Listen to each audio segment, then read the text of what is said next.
मित्रांनो, 2 दिवसापूर्वी झालेल्या बैलगाडी शर्यतीमध्ये यावर्षी मराठवाड्यानं बाजी मारली. प्रत्येकाला वाटत होतं की यावर्षी सुद्धा पश्चिम महाराष्ट्रामधनं बकासूर किंवा मथुर कुणीतरी जिंकेल. ही दिग्गज नाव आहेत. ही नाव म्हणजे बैलगाडी शर्यतीमध्ये सर्वात मोठी नाव. पण नाही, यावर्षी काहीतरी उलटफेर झाला आणि अक्षरशः मराठवाड्यातील छत्रपती संभाजीनगर मधल्या लखन आणि सर्जानं यावर्षी विजेतेपद पटकावलं आणि एका गरीबाच्या घरी फॉर्च्युनर गेली. आनंद वाटला. गरीबाच्या घरी एक फॉर्च्युनर जाती, ज्याला पाहिजे त्याला जाती, याचा आनंद नक्कीच झाला. पण आमचा बकासूर आणि मथुर हरल्याचं दुःख सुद्धा झालं, कारण ही खूप मोठी नाव आहे.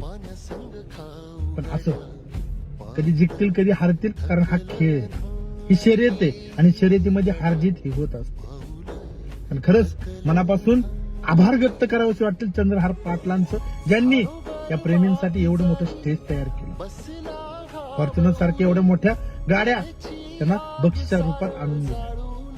असो, एका गरीबाच्या घरी फॉर्च्युनर जाती, याचा आनंद खरंच खूप मोठा आहे. आणि बिचाऱ्या त्याच्या मालकाला ज्यावेळेस त्या मुलाखतीमध्ये विचारलं गेलं की तुम्ही चप्पल का नाही घातली, त्यावेळेस त्याने आवर्जून सांगितलं की मी ठरवलं होतं की लखनला जोपर्यंत मी प्रथम क्रमांक मिळवून देत नाही तोपर्यंत मी चप्पल घालणार नाही. आता मी बूट घेईल, ब्रँडेड बूट घेईल. त्याच्या साध्या भोळ्या स्वभावात एक गोष्ट समजते की यांचं आपल्या बैलांवर, आपल्या खेळावर किती प्रेम आहे. उगाच बैलगाडी शर्यतीची एवढी प्रेमी नाही. बाकी मित्रांनो, या शर्यतीबद्दल तुम्हाला काय वाटतं कमेंट करून नक्की